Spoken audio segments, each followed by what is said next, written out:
Hi everyone, welcome to Back Porch Theater. It's actually 6:07 p.m. and I know I said that I would go live at 7, but I've worked a full day and I've just run the play with my friend Neil. Um, and I'm fatigued, I'm toast.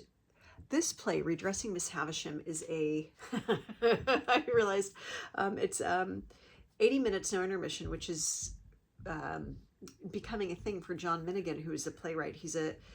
Started off as a colleague and became a friend, and now he's a dear friend. And it's called Redressing Miss Havisham. There's my exercise ball. And I had asked him if he would write a one-woman show for me. He said, why don't you just write one yourself? And I said, I can write for myself anytime, and I do. I'm tired of my own voice. I want something else to work on, and something that might challenge me. Y'all, this is the hardest fucking thing I've ever done. The other hardest fucking thing I've ever done is also by John Minigan, called Breaking the Shakespeare Code, which made me a better actor. It leveled me up. And this, along with the director, Peter Sampieri, who is having me try things I've never considered before, my two collaborators are making me better, which is the goal. When you collaborate on a project together, you want to surround yourself with people who will raise your game. I believe that Lincoln put people in his cabinet who had opposed him, who had differing ideas, so that he could raise his game and see the whole board. We go again Friday, Saturday, Sunday, and then Friday, Saturday. And this piece, Redressing Miss Havisham, I said, well, what if we told it from her point of view? She wouldn't, not all women would necessarily, after they've been jilted, left at the altar, nice on top, sweatpants on the bottom, sequester themselves in their home in the same fucking dress for 20, 40 fucking years and then end up catching on fire. I said, what if we told it from her point of view, like talking to the audience? You think I would have done this? I wouldn't have done this. Let's get to the bottom of it. So in my head, this play is in chunks, and it's a one-woman show, and the character is Miranda, but it's not me. It's a fictionalized version of myself. We've taken parts of the play and dramatized them or combined them with fictional elements to further the story along and draw connections and parallels between the two characters. Creative artistic license. And we said to John before, oh, that's where that went. A week before we went into the final rehearsals, we said, what if we drew this parallel? And what if we brought these elements in? And he went, oh, when he came back and gave us the new pages the next fucking day. I said, oh my God, this is great. And it didn't just, feed me as an actor. The dots that he connected were phenomenal. So I'm a little fatigued.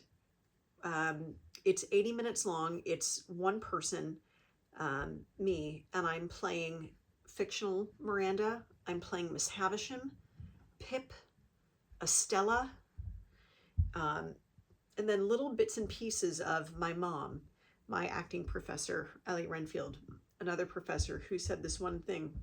So it's switching where I am in the body, where I am in my voice, and it's hard and it's wonderful. And we're going to continue in Boston in May. And when I get the go-ahead, I'll tell you with whom and where. So it opens, I come in, and I'm just going to give it to you straight. Lights come up, and it's, okay, so I want to talk about the most obvious thing Charles Dickens got wrong. The dress, the white wedding dress. I don't know how much of Miss Havisham's story you came in with, but if you're not familiar, here's the quick version. It's 20 minutes to 9, the morning of her wedding. This would have been back in 1790. And Miss Havisham's at home already in the dress when she gets a letter from her fiancé. The letter tells her he's not going to show. Ever. He's never gonna show. everything stops. Really, she stops all the clocks in the house at 20 minutes to 9. She stays in the dress, one shoe on, one shoe off, and orders the house closed up, windows boarded, curtains drawn. By the time we meet her, 20 years later, she has been in what we would now refer to as lockdown in that dress for something like 20 years. The dress is frayed and yellow. It's looking pretty much like this. By the end of the story, about 15 years later, Miss Havisham's at home, alone, still wearing the dress, when she catches fire and burns. And when the dress burns, Miss Havisham burns. Because she's alone, there's nobody there to save her, so she does not survive. And here's what bugs me about the dress, and it seems like a small thing, like a tiny little detail in a very long book. Oh, fuck, I'm sorry. I jumped right in there. I should explain where I'm coming from. You see, I love crime. No, like I love crime.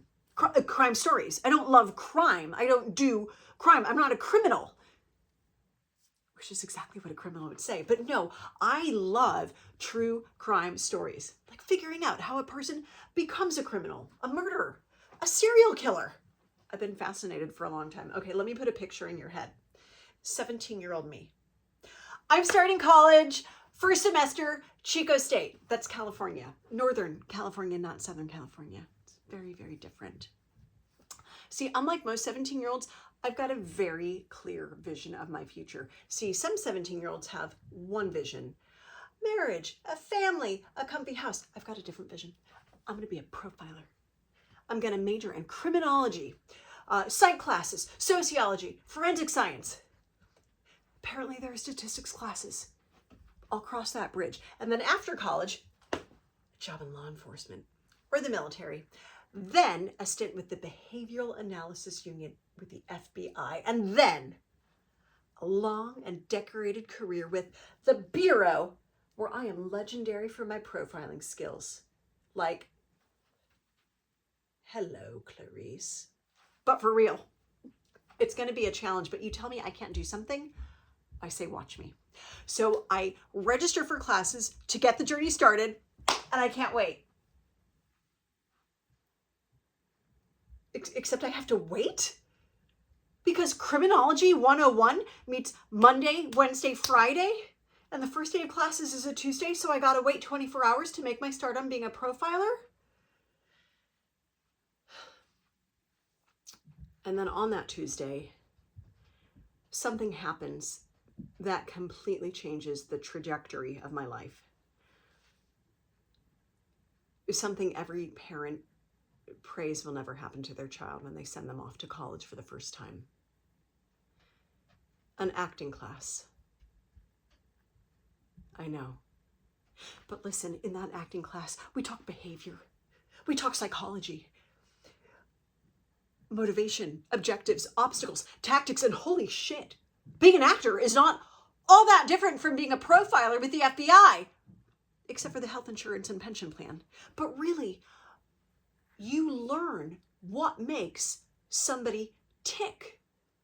You learn what happened to a person before that makes them do what they're doing now. You learn to think what somebody thinks and to feel what they feel. And you're not limited to serial killers. And both an actor and a profiler learn to zero in on when something is hinky. It's a police term. And here's what's hinky about Miss Havisham's dress. She would not have worn white. I'm not saying that she had sex before the wedding. Get your mind out of the gutter. No, she would not have worn white because her dad owned a brewery. And in the 1790s, a woman from that level of society, she might have worn primrose. Like evening primrose was big. Pomona green, very big. But white, not for a brewer's daughter. You could say, I've been obsessed. It's a strong word. No, it's accurate. I've been obsessed with Miss Havisham for a long time. So once I clock that Dickens puts her in the wrong dress, I start to wonder what else he might be wrong about. And I'm on the case. Go with me. 50 years after fictional Miss Havisham gets jilted, this would have been 1840, real life Queen Victoria wears a white silk gown when she gets hitched to Prince Albert, and for the first time, there are photographs. Fuck, no. Sorry, not a lot of cameras in 1840. What I mean is 14 years after that, 1854, if you're doing the math, there are lots of cameras.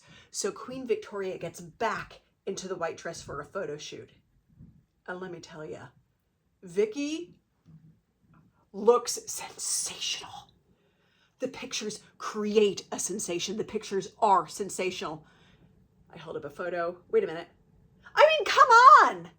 Folks obsess over the photos, and brides at every level of society start wearing white.